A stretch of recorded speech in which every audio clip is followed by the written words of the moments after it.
Eli Lilly's journey runs from Civil War artillery commander to the pharmacist founder who helped turn medicine from guesswork into disciplined science. Welcome to the Celebrating America 250th podcast. This series is dedicated to the men and women who wore the uniform and then went on to build, invent, and lead in ways that reshaped our nation. Across these episodes, we honor veteran innovators from every era of American history. Warriors who became entrepreneurs, engineers, organizers, and visionaries, carrying the mindset of service into factories, farms, shipyards, laboratories, and boardrooms. In each short story, we will trace a simple arc: where they came from, how they served, the moment they pivoted to civilian life, what they built, and the legacy they left behind for all of us. This is not just about dates and titles. It is about courage under fire, resilience in transition, and the quiet, determined work of helping build a stronger country. Interesting fact. On May 10, 1876, a 38-year-old veteran unlocked a tiny two-story shop in downtown Indianapolis and hung a simple sign over the door: Eli Lilly, chemist. Within a decade, that shop would grow into a research-driven pharmaceutical manufacturer employing more than 100 people and setting new standards for quality, dosing, and ethics in American medicine. This is the story of how an artillery officer, haunted by bad battlefield medicine, built a company that still shapes global healthcare 150 years later. Early life and background. Eli Lilly was born in 1838 on Fairmount Plantation near Baltimore, the first of 11 children in a family that would chase both opportunity and education across the Mid-Atlantic and Midwest. His father moved the family to Greencastle, Indiana, in 1852 so his children could study near Indiana Asbury College, where young Eli took basic courses and worked as a printer's devil on the school newspaper. At 16, a visit to his uncle in Lafayette changed everything. Drawn to a shop called the Good Samaritan Drugstore, he stood in the doorway staring at rows of bottles and breathing in strange medicinal smells until his uncle arranged an apprenticeship with the owner, Henry Lawrence. The work was hard: tending fires, washing bottles, running errands, studying pharmacy texts at night. But Lilly earned a certificate of proficiency and moved on to better posts in wholesale and retail drug houses across Indiana. By January 1861, with help from his father and his own savings, he opened a drugstore on the Greencastle Town Square and married his childhood sweetheart, Emily Lemon, seemingly on track for a stable small-town career. Leadership under pressure. When President Lincoln called for volunteers in April 1861, Lilly locked his new store, said goodbye to his young wife, and enlisted as a second lieutenant in the Putnam Rifles, part of the 21st Indiana Volunteers. After months of static garrison duty in Baltimore, he resigned and went home, determined that if he was going to fight, he would do it in a branch where his analytic skills mattered. He lobbied Indiana's governor relentlessly for permission to raise a battery, studying artillery manuals at night until he could recite his lessons and learn the theory of maneuvers. In August 1862, he received a captain's commission and organized the 18th Indiana Battery of Light Artillery, 156 men, 6 Rodman rifles, and later 4 mule-drawn mountain howitzers that earned them the nickname Jackass Battery. With just 3 days to train, his unit was rushed into the field against a Confederate army moving toward Kentucky, forced to eat and sleep on the march as they joined the defense of the Western Theater. Over the next years, he commanded Lilly's Hoosier battery in major campaigns, facing not only enemy fire, but the brutal shortcomings of Civil War medicine: inconsistent dosages, adulterated drugs, and supply chains that failed the wounded. Captured at Sulphur Branch Trestle and imprisoned before being exchanged in early 1865, he came out of the war with a clear sense of mission, not just to survive, but to fix the systems that had nearly killed his men. The pivot, carrying that mindset into civilian life. After the war, Lilly did not walk straight into success.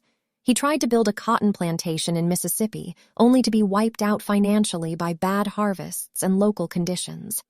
By 1868, he was bankrupt, grieving the death of his first wife, and fighting malaria himself. These failures became, in his own life, an after-action review. He realized that leaving pharmacy had been a strategic error. His true advantage lay in chemistry, logistics, and disciplined process, not speculative agriculture. He returned to the drug trade, first in partnerships like the Red Front Drugstore in Illinois, and later in a small Indianapolis manufacturing firm, Johnston & Lilly. But those ventures exposed misaligned incentives and partners who did not share his standards. When he discovered that his partner had withdrawn more than his share of profits, Lilly walked away with about $1,000 in cash and $400 in fluid extracts, essentially resetting his career at age 37. Even a job application as a clerk was turned down. Wholesaler Augustus Kiefer insisted Lilly was too good a manufacturer to work for someone else and rallied other wholesalers to support him if he started his own lab. That combination of battlefield clarity and civilian setback hardened his resolve. He would build a company dedicated to high-quality, scientifically made medicines or fail on his own terms. What he invented, founded, or grew. On May 10, 1876, Lilly opened a narrow 18 by 40-foot building at 15 West Pearl Street in Indianapolis, under the sign Eli Lilly Chemist, likely the smallest pharmaceutical plant in the United States. Starting with a handful of employees and a line of pills, fluid extracts, elixirs, and cordials, he focused on one principle: manufacture medicines of reliable strength using the best available science and ingredients. He refused to make patent medicines, the era's unregulated cure-alls, and instead insisted on physicians' prescriptions, standardized doses, and transparent formulations, putting ethics and evidence ahead of quick profit. In that tiny lab, his team pioneered innovations like accurate, pre-measured pills, early use of gelatin capsules, and fruit-flavored preparations that made medicines easier to take, moving pharmacy from guesswork toward repeatable industrial process. Demand grew quickly.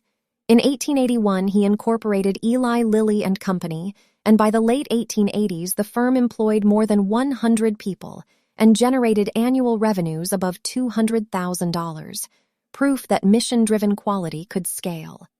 Internally, he built a culture that mirrored a well-run battery: clear roles, documented procedures, and constant improvement, effectively inventing a research and development-centered model long before R&D became a corporate buzzword. At the same time, he invested heavily in Indianapolis, helping organize natural gas distribution, serving on the board of trade, and co-founding the Commercial Club, a forerunner of the city's Chamber of Commerce. How it changed lives, industry, or community. When Eli Lilly died in 1898, the Indianapolis News called him a brave and gallant soldier, a distinguished citizen, a generous, public-spirited, and benevolent man, and the Board of Trade praised his life as an example and a stimulus and an incentive to others. He lived long enough to see his lab become a stable enterprise, but not long enough to witness the full arc of its impact. Early insulin production, breakthrough psychiatric drugs, and now 21st-century metabolic treatments like tirzepatide that are reshaping diabetes and obesity care worldwide. Today, Eli Lilly and Company operates in more than 120 countries and is on track to become the world's largest pharmaceutical company by revenue, while initiatives like Lilly 30x30 aim to expand quality healthcare access to 30 million people in resource-limited settings each year by 2030. The Lilly family's philanthropic arm, Lilly Endowment Inc., and local institutions such as the Indianapolis Chamber of Commerce and community hospitals further extend his original mission, turning industrial success into civic infrastructure and social support. For veterans and founders, Eli Lilly's life offers a clear blueprint. Let war clarify what problems truly matter, return to your core competency, build systems that privilege ethics and effectiveness over hype, and treat profit as fuel for broader service. From the jackass battery racing toward battle with 3 days of training, to a cramped Pearl Street lab, to a global company shaping medicine for millions, Eli Lilly shows how one soldier chemist turned the trauma of war into a lifetime of healing.